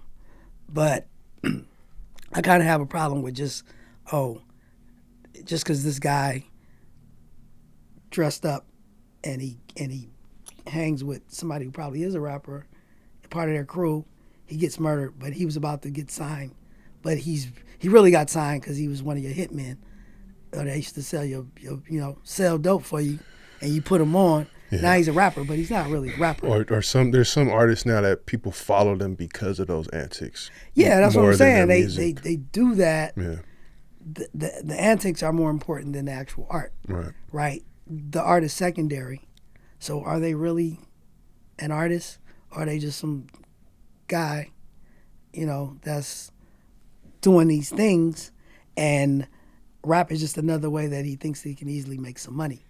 No, that's and he doesn't respect the art, because the people that I know that really are about the art are spending most of their time on the art. Yeah, they're in the studio. They're working. I don't think I've ever in my life called for racks and I'm just standing out here in the corner kicking it with the homies. Yeah, he's working. Right. If you're not having a meal, or or with family, usually he's working. Yeah. Same with me. Artists do art. People that do mostly other things, I don't categorize them as that, personally. I think that's a great distinction. I think that's a great point, and I think that's a great lesson because, especially here in the Bay, I deal with a lot of people that are trying to play both sides of the fence. Yeah. And I feel like when you have the opportunity to change your life and your family's life and go into this positive direction and you play with that, you gotta it's repercussions. Yeah, it always is. And then let me also say this, because I know some people that need to hear this probably are gonna watch this. Is back in the day, there are people that came up doing it that way. But in 2024, 2025, bro, as soon as you walk out your door, there's a camera on you. Yep. If you do anything and you have a phone on you, it's a tracking device. Yep. It's a record of every place that you go and have been. If they have your phone, there's a tower that says at 8 o'clock, he was there. At 9 o'clock, he was there. There's a camera that's on this car. If I do something, there's a camera that's catching that. Bro, you can't do that. Not like, even if you could, even back then, there were repercussions, you get caught. But now, bro, you're not getting away with nothing like that. Yeah. And especially if it's spurred a moment, like maybe you could plan something, leave your phone somewhere and have an alibi. But if you think you just gonna go out, see the ops, and then, slide on them, you're getting slid on very shortly after that by authorities or somebody. Somebody saw it, and it's gonna happen to you. Something's gonna happen, and then all of a sudden, they, quote unquote, rapper gets killed. Now everybody's like, oh, what's happening to our city? And he was such a father. No, he wasn't. Yeah. He slid on somebody. Right. And somebody slid back, or he's in jail because he did something stupid and he didn't know that he was going to get caught. I have no sympathy at all. That doesn't mean I don't love you. Yeah, right. But if you do it, bro, right. Think about it. It's going to happen. Right. Steppy sin, if you're watching this. Sin, wherever you at. Stop doing it, bro. Cut it out. No, I think that's a really great point, bro, and I appreciate you sharing that. To get back to this DU family tree, I think it's important that we speak on somebody else that was part of that. And the Bay Area hip hop community is definitely feeling the loss of Saafir. Yes, sir. And a lot of people don't know that he actually got his start with Digital Underground. Yeah, before we do that, let me just dive into it really quick. Is like, what I am very proud of about Digital Underground is that, what we did it's still relevant, and people don't even know. People don't know 4 Racks. He's a member of Digital Underground. Oh, we're gonna get to that too. He was a DJ. You know what I mean? And he produced, and he's a dope artist. I got a few other people on the list too. Saafir, Mystic, Gold Money, Tupac, Nummy Numb from the Loonies is part of our collective. They didn't start with us, but they're part of our collective. Who am I missing? Yeah, I said Gold Money, Pee-wee, Jay-Z, And Jay Beats, Jay-Z went on to do a lot of stuff with Exhibit. You know what I mean? So branched out. Even Dave Hollister, like he was with Force One Network and he sang on Brenda's Got a Baby. You know what I mean? So it's people don't know we out here. Facts. Still. Yeah, facts. But, let's get back to Saafir. I mean, Saafir probably one of the most unique and unique wordsmith that we've had, right? He was, me and Four Rocks, we've been talking about, like we've been in the presence of people who actually not master but take their craft very, very seriously, and they are intense at what they do. Tupac was being just so driven and focused. Shock with just being such a meticulous musician and just really like he could hear something like a shh underneath a bass. You know what I mean? When he's mixing, he's just that intense with it. Saafir with lyrics and cadence and just being very precise about how you move over a beat and just almost like a jazz musician. Like I am, you know what I mean? Just I don't know if we've had somebody that did that and could do it at the level that he did it. And he influenced artists like Pharoah Monch will be one of the ones that tell you like, bro, you set the bar up there. And Saafir was that guy, but he worked at it and he took it very seriously, and he had pride in it. And so I think that he should be remembered and revered for that, among many other things. I agree. Yeah, that style was one of a kind. One of a kind. I think that it also speaks to like that era of hip hop where it was like no biting allowed. None. Now it's not just acceptable; it's kind of encouraged to sound like what everybody else is doing. But back then, like, I feel like if you had something that sounded like somebody else, people wouldn't fuck with you. If you had a creative style, you had to defend that and call people out for biting it. Mm. And the way Saafir rhymed is still like I haven't really heard anybody else catch. It's like an offbeat flow pattern that's still on beat and start and stop. It's and like it's just it's abstract. Yeah, abstract. It's abstract and on time at the same time. Yeah. You know what I mean? It's like it's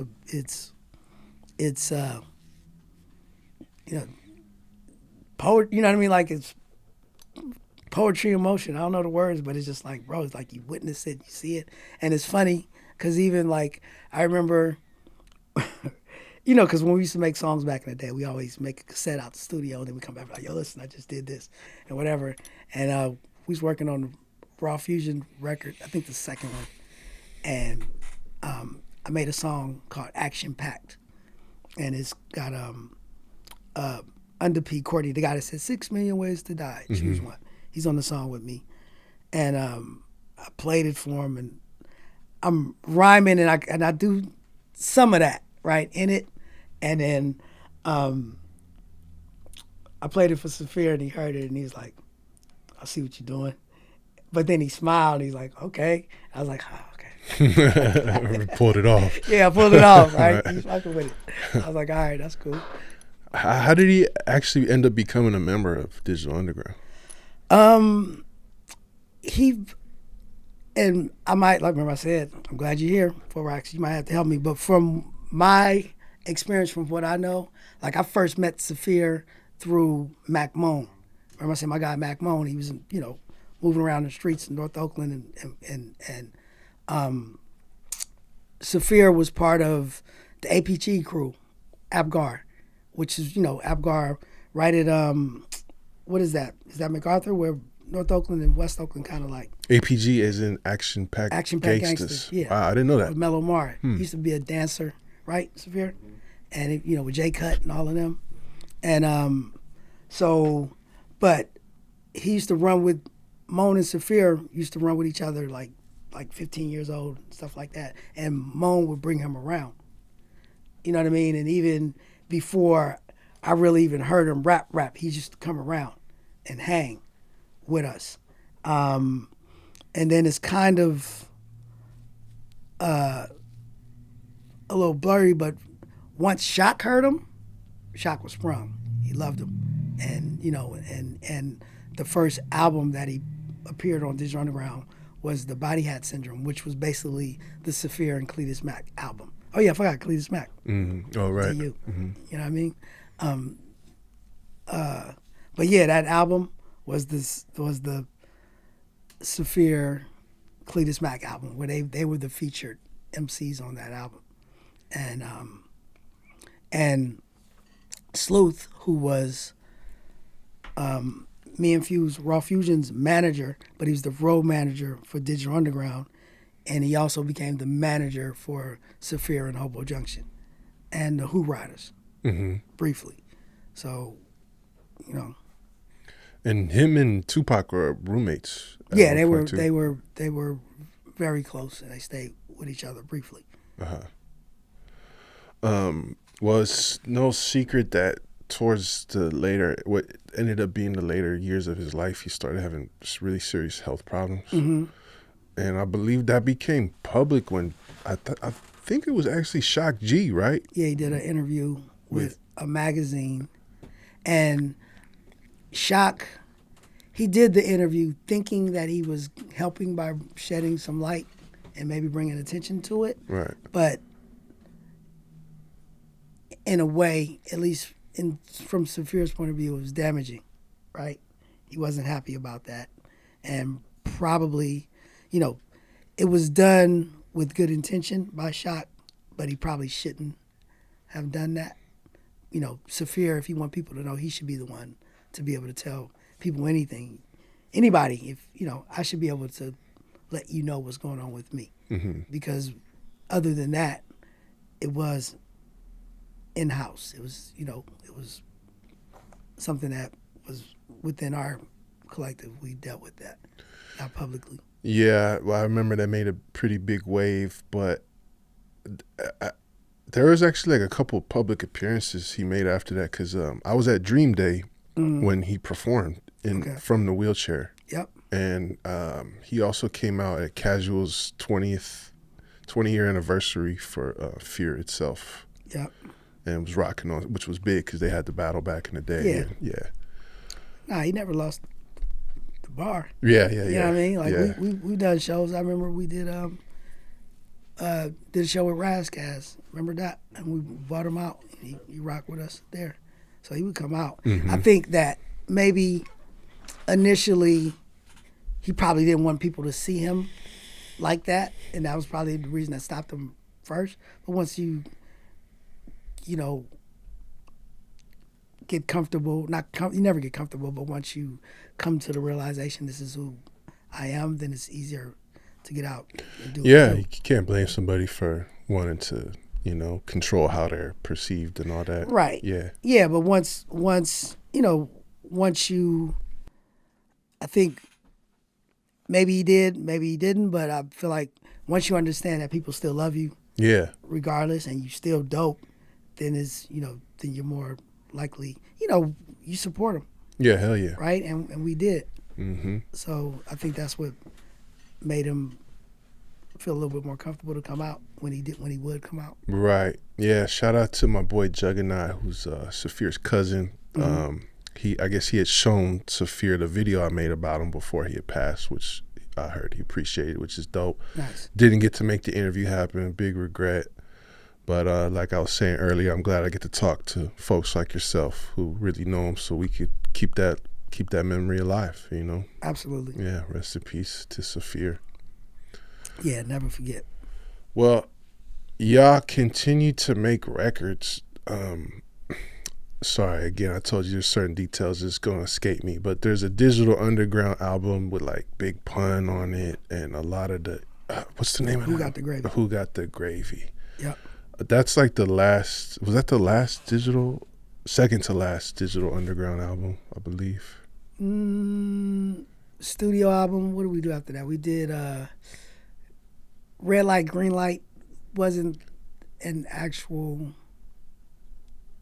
Like we didn't go in the studio. That was a collection of songs. Maybe was that the last album? The critique deal was Huh? the critique. Yeah. So yep. Yeah. Who Got the Gravy? And that was 98, 99, something like that. Yeah. Is there a reason that there things kind of the output? Future Rhythm came after that. That's what I was trying to think. Huh? Future Rhythm, 2006. Okay. So that was that the final?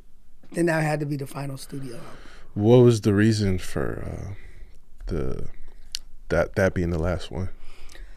You know, by that time, we had became a majority touring group, meaning we were, you know, even though we hadn't had records, we were just touring like maybe 4 or 5 months out of the year straight. And I just remember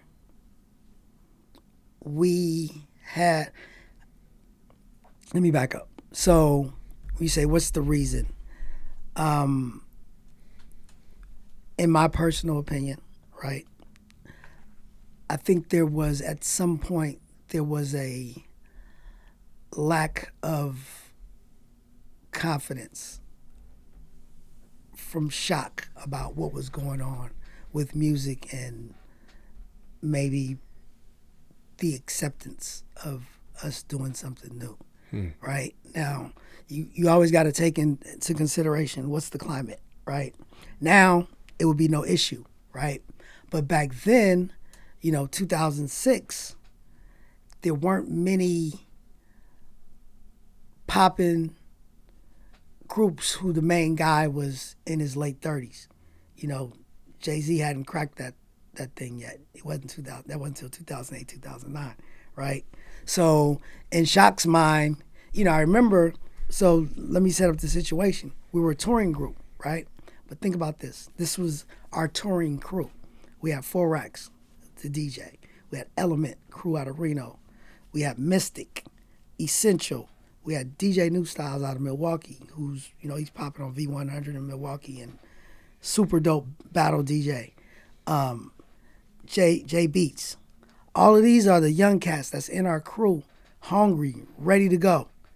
And I'm like, and there was a deal on the table that our agent, Bobby Basone, had a deal. We could do it. And we was like, and I had a conversation with Shock. I was like, we gonna do it? And he's like, oh man, don't nobody wanna hear us. And I was like, they don't wanna hear you. I was like, I'm still rocking, right? But then I'm telling them, I'm saying the same thing. I'm like, look, we got young 4 Racks, young Mystic, young Essential. We got all these young pit bulls that's ready to go. All we had to do was we set up the situation, and everything that they're doing now, we had that back then. And we could have just, you know, wrote it, threw our voice on it. You know, I'm still rocking as an MC, so, you know, I'm serving. But as much as or a little as Shock wanted to do, he could have did that. He could just stayed and played keyboards. But for some reason, he just didn't think that people wanted to hear him or us. And so, like I said, sometimes we get in our own way. You know, we create obstacles and things in our head that really don't exist. You know, I read something that says that when we think something, we instantly continue to try to confirm our thoughts. Meaning, if we're thinking negatively, we're always looking something to confirm. Yeah, it's called confirmation bias. Yeah, and you know, I try never to let, you know, as much as I can, not to let that happen. But I think that's what happened with us, and more so because Shock was our leader, and he was the one that could pull the trigger. He just didn't believe that people wanted to hear Digital Underground as a brand. And I was trying to explain to him that we could turn it into this new great things because we got all the pieces. We have the team. We just got to put it on the field. I bet you we win. And he wasn't willing to field the squad. Well, he ended up passing the torch to young Hump? In a sense, right? So, you know, it went from him not wanting to record to eventually he didn't really want to go out on the road like that. You know, he was more comfortable wanting to play like jazz clubs and where he could just really play piano. That was his passion, the keyboard and playing the piano and just playing his music. So in those environments, he was comfortable. There was a point where he just didn't want to tour and perform the hits the way that people wanted to hear him. He wanted to sort of kind of, you know, he was an artist. He was a creator, so he always wanted to be new and innovative and move and evolve. When fans want to hear, do the hit the way that the hit is. Right. Do the Humpty Dance. Do the right? Humpty Dance. Yeah. Right. And so me, I'm the hip hop guy. I'm like, yeah, let's get the DJ. Let's go get on stage and let's rock. Right. He didn't really want to do that. So at one point, he was like, yo, I got this guy. Man, you could take him and you can go do the shows the way that you want to do them. Now, Shock knew Young Hump since he was a kid. His father is Stanley Clarke, the famous jazz musician. Young Hump's father is Stanley Clarke? Yes. What? Yeah. What? I know, right? It just keeps growing. What? The legend of Digital Underground. Right. So he's, you know, and Atron. Hold on, I'm tripping off that just because I'm a record digger and Stanley Clarke has done so many soundtracks and damn. So dig this, Atron Gregory has worked with Stanley Clarke for years. So Shock knew Young Hump as a child growing up. Wow. So at some point, you know, he was mentoring and sort of helping him prepare to audition to play him in the Tupac movie, All Eyes on Me. Right.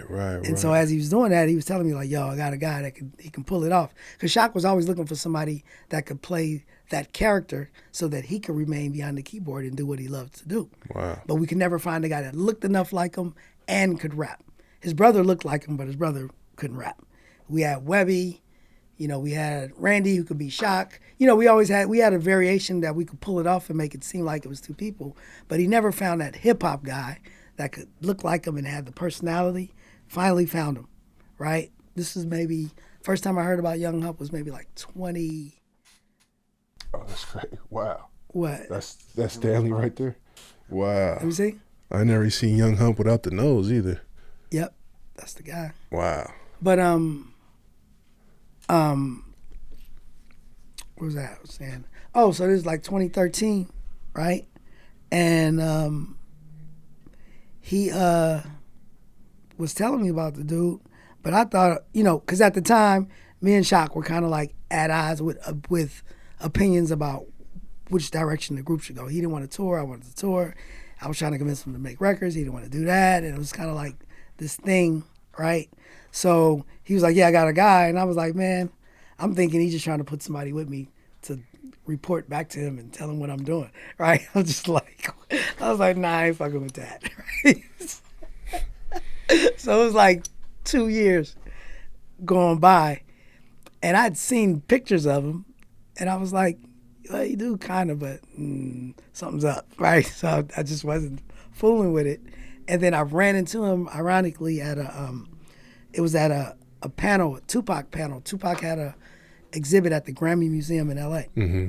And it was a panel, Chuck D and YG was there, Ray Love, and some other people. And it was like an after party type deal. And I'm in there, and I look, and I see him, and then right as I see him, he turns and he sees me, and we look at each other, and I go, and then I was like, let me just see what's up with this dude. And we connected, and we tried it, and it worked. It's been damn near 10 years now, right? Yep. Wow. So 2015, when we first started rocking. I think that's really dope, bro, because there's a lot of criticism I notice in hip-hop when it comes to band replacements. Yeah. But like in any other band, right, Metallica done had 3 or 4 different people playing bass. Temptations, yeah. But with rap, like right now, the Loonies is Yuck Mouth and Cuzzo Fly. But it's also Numbskull and Essential. For sure. But I'm saying as the touring group. Right. So people are like, where's Numbskull? I'm like, well, they can, you know, it happens, right? In music, it's a band.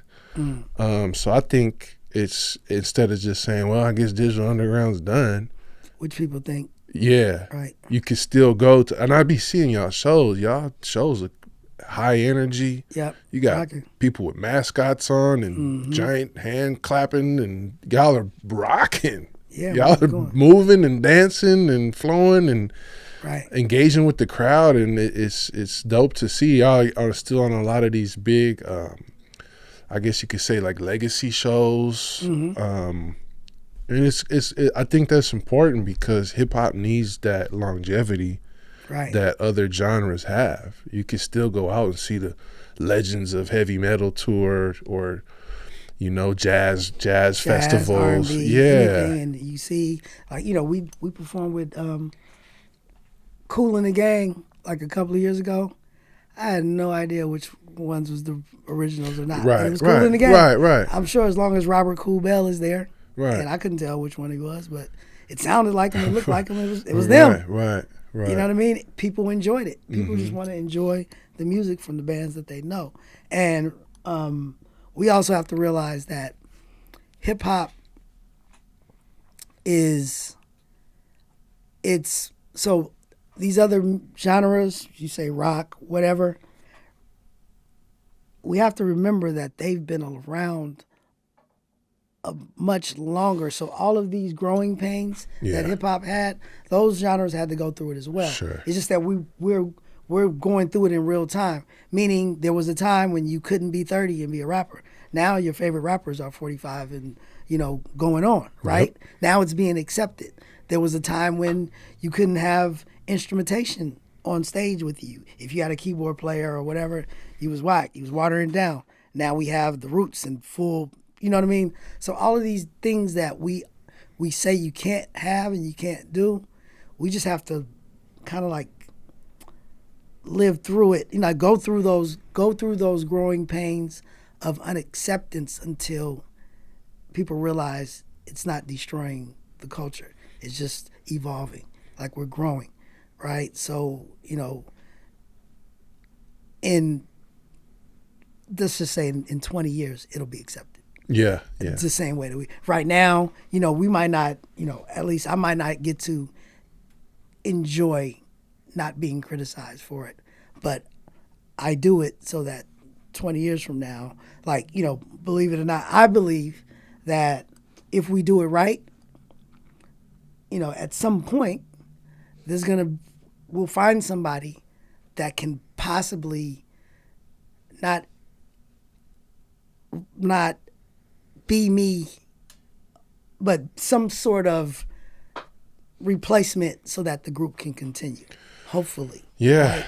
yeah. You know what I mean? He's not going to be 5'3" and have a raspy voice, but he'll at least be able to carry it enough to where with young Hump, maybe it's one of our sons that, it's an iteration of it, but can still do it. Just so that the legacy and the name can carry on. The same way that the Ohio players with Gerald Levert, his son sound enough like him and keep going, or the Temptations, whatever it is. Even the Stone City Band, Rick James's band, they still tour. I see it. And so even R&B had to go through that, but they seem to have gotten past that threshold to now it's accepted. We just have to weather it until we get there. I'm one of the artists that has thick enough skin to where I can take it. You're gonna be the guinea pig for us. I can be the guinea pig. Yeah, I don't mind. Say it. I think that makes it a really exciting time in hip hop right now. I'm 37, so I'm like kind of between the older generation and the young, and I'm seeing what's going down on both ends of the spectrum, and I like where this culture is going. I like that it's still here, like you said. It could have been a fad. And I'm 55. Come on, man, still young. Look good. And you look younger than most of these dudes popping perks and sipping lean out here. So. And I rap better than you. Hey, I heard the new single. He still got bars for y'all. I'm telling you. And I'm not even playing. That's what's so dope. It's real. Before we close out, I just wanted to ask too, like, did you have much of a relationship with Shock G still towards the later years of his life? Yeah, one of my my actual last conversation with him, we had like an hour and a half conversation on the phone. And, because what I realized, and it took me to have to realize it, because, me and Shock, when you with somebody for 30-something years, your opinions change and people grow, right? It happens. So, there came a point where we just had total different views of what our musical and career journey should be, what's best for the band, right? Him thinking one thing, me thinking one thing. So what I did, like in one of maybe the conversation before our last, I decided that let me not talk about business with you because I don't think we're going to get anywhere with that, but I still love you and we have so much history. And so our last conversation was not about business at all. We were just talking and we just were reminiscing and just kind of, I was intentional about making sure that I kept it about good things and things that we could enjoy talking with each other about. And maybe he did too, or maybe just organically, but that's what the conversation was like. And then at the end of the conversation, I said, bro, we could just talk like this. Like, we don't have to talk about business. Just hit me up. This was dope. And he was like, yeah. Right? So then there was a situation where I'm shortening it, but there was a situation where I retrieved something that I knew that he would want to have, and I put the word out that I had it, and I was just like, I was awaiting his call, like, can't wait till he called. This is gonna be a great conversation because he's gonna be like, how'd you get that, and what? And I was gonna tell him the story and this, that, and the other, and I was waiting for the call, and I never got the call, and I remember a day or maybe even twice where I was like, I'm gonna call him. And I was like, nah, I'm gonna wait for him to call me. And I didn't call him. So now, I always tell people like, bro, when you think about somebody, just call them. Right. You don't even have to have nothing to talk about. Just be like, bro, I just thought about you. Yeah. Because that's happened more than once where the person who I thought to call, I never got a chance to talk to him again. Something happened. Yeah, it's happened to me too. Yeah. And I think about it too, especially having this platform. Like I said, I just want to get all these stories. I want to get some documentation. Yeah, I want to I want to give people their flowers while they can smell them. Man. That's the other thing. It's kind of,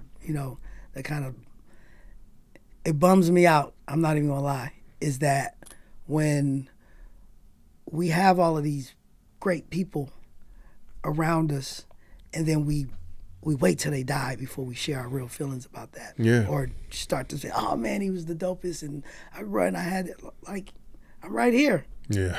Money B69. You can DM me and tell me how great I am. Or that you grew up to something that I did. Right. Whatever it is. I'm just saying it, bullshitting, but you know what I mean? Like, I just can't, it 2 times it really bothered me. It bothered me when Fife passed. And everybody came out the woodwork, and he was sick. And, he was actually living in the Bay. Yeah, yeah. Right? Mm-hmm. And, we had conversations, and I checked on him. But the way people came out after he passed, I'm like, bro, he sure could have used that. Right.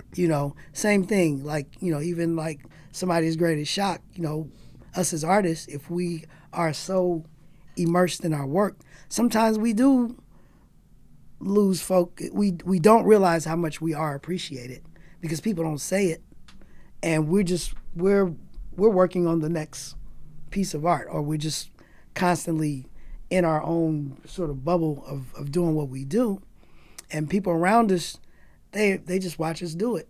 But then when we're not here, oh man, that was he was the it. Yeah, I mean, the other piece of that is like these types of platforms for long form conversations or like interactive discussions with a larger audience. Even this is kind of new. So like the Drink Champs and the other like documentation type of podcasts are still kind of new. Yep. But that's why we just got to keep going. Yeah, man. and I appreciate it. And definitely keep doing it. Like I told you, like, bro, I want to do it. Yeah, I appreciate that, you know, bro. because you do it well. Thank you, man. It's awesome. You know, I watch it. Thank you, bro. And I say that to you, and then all of these. You know, our brother Sway kills it. You know, he is so valuable to the culture. Right. For what he's done over all of these years. You know, I tell 4 Racks, you dope. Love him. Best at what he does. Mm-hmm. Right. I'm not gonna wait. Right. And make a post about it. Right. You know. Right. It's like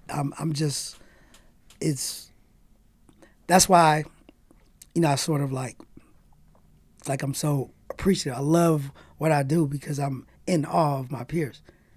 You know, all of these people that are my friends, I'm actually super fans of them, and I appreciate their work. And I get to tell them, you know, because we don't always get to hear it. Yeah, that's definitely one of the cool things about being in this business is you get to meet a lot of cool people. You know, you get to meet some assholes too, but but most of them are pretty cool. Yeah. Well, this History of the Bay podcast would not be complete without you, bro. So I'm glad we got to make this happen. Appreciate you. Go check out the new single.